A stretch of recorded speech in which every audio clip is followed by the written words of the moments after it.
Welcome to this explainer. You know, if you've ever found yourself a bit lost trying to navigate Sharia-compliant investing in Pakistan, believe me, you are not alone. So today we're going to clear up the confusion and get to the bottom of why some of your favorite stocks might get blocked and what that really means.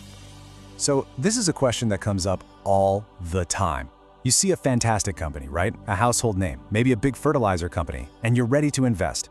But then your Islamic account just says, nope. It's frustrating. And it makes you wonder, wait, is this stock actually haram? Am I missing something here? Well, we are going to answer that question step by step. All right, let's dive right in.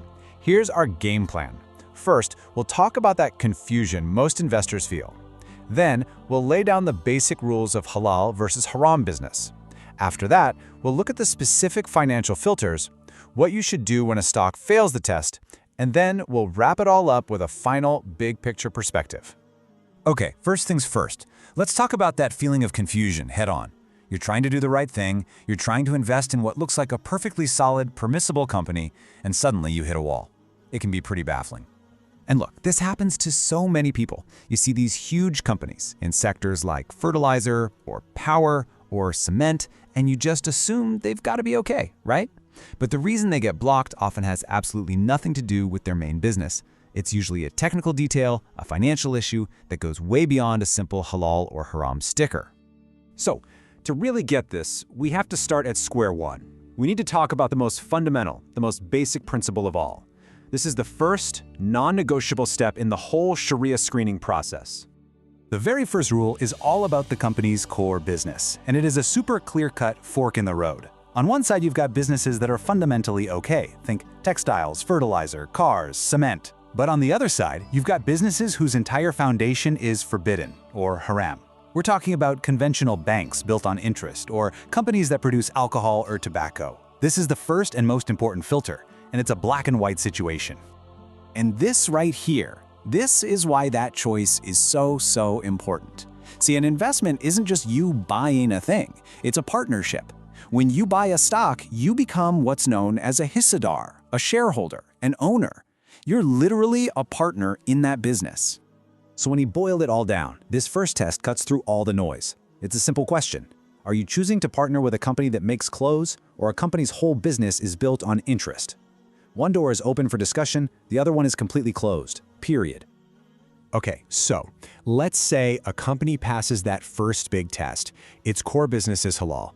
Now a second layer of screening kicks in. And honestly, this is where things get a bit more technical, and it's where most of the confusion really comes from. This is the million-dollar question, isn't it?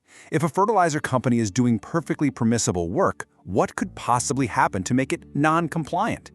The answer isn't in what they do, but in how they manage their finances. And this is a brilliant way to think about it. Just imagine a motorcycle shop. The owner sells 100 bikes.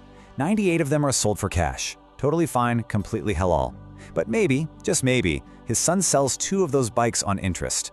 Now what do? Do you shut down the whole shop, a business that's 98% halal? Of course not. You figure out how to deal with that tiny 2% problematic part. That's the logic behind the financial filters. So, to manage that problematic part, Sharia scholars have basically set up a few financial checkpoints. They use these specific ratios to check things like how much interest-based debt is the company carrying, or what tiny percentage of its income is coming from, let's say, interest on a bank account. The whole idea is to make sure the company doesn't get too tangled up in financial practices that are considered impermissible. So let's go back to our fertilizer company example, FFC. Its core business is 100% halal. But maybe it takes on a bit too much conventional debt to build a new factory. If its debt-to-asset ratio crosses a certain line, say 33%, it gets flagged. It's not that the company has suddenly become haram, it has just temporarily failed a technical financial check. So this brings us to the really practical part. What happens when you're holding a stock it was perfectly fine yesterday, but today you see it's non-compliant? What are your options? What are you supposed to do? Now, what's really interesting here is that there are different scholarly opinions, or ara, on what to do next. One school of thought says, look, the core business is still halal, so you can keep buying shares, but you have to make sure you purify any income you get from it. Then there's a second, more cautious view. It suggests that to really respect the screening rules, you shouldn't buy any more shares while it's non-compliant. You can hold what you have, or you can sell, but you shouldn't add your position.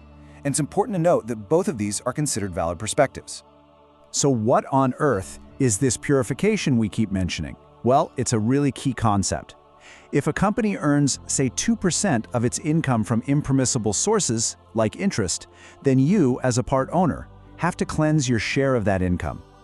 It's done by calculating exactly 2% of the dividend you receive and giving that specific amount to charity. That way, you're making sure you don't personally benefit from that tiny, impure portion. And the actual process? It's really not that complicated. A company you hold becomes non-compliant, and then it announces a dividend. The Sharia advisory groups will actually do the hard work and publish the impure income percentage. You get your full dividend payment, you do a quick, simple calculation, and you donate that small amount. That's it.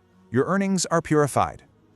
All right, let's bring this all home and put everything into the bigger picture. Because honestly, understanding the context here is probably the most important takeaway from this whole discussion. This insight from the source material just hits the nail on the head. Being a partner in a fundamentally halal business that just happens to be temporarily non-compliant, well, that is worlds apart, crores of times better than knowingly choosing to be a partner in a business that is fundamentally haram, like a conventional bank. And here's another brilliant analogy to help this click. Think about the different levels of sin or guna. You just can't treat all mistakes as being the same. Cursing is wrong for sure, but is it the same as murder? Absolutely not. Each has a completely different level of seriousness. So arguing that because your stock is temporarily non-compliant, you might as well go invest in a conventional bank, that's like saying if you've cursed, you might as well go commit a major crime. The levels are just not comparable. And that brings us to the most crucial distinction of all. For a Sharia-conscious investor, the door to investing in sectors like conventional banking or alcohol is completely locked. It's a non-starter. The entire debate we've been having about financial ratios, compliance, purification, that whole conversation only even begins after you've walked through the door into the world of halal businesses. And that really leaves us with a final thought to chew on. For the Islamic investor, the path isn't just about one thing, it's about two. First, it's about staying far, far away from what is clearly and fundamentally forbidden. But second, it's about having the knowledge and the patience to carefully navigate the technical and often temporary complexities that pop up inside the permissible space. Understanding that difference, that's the real key to investing with confidence and clarity.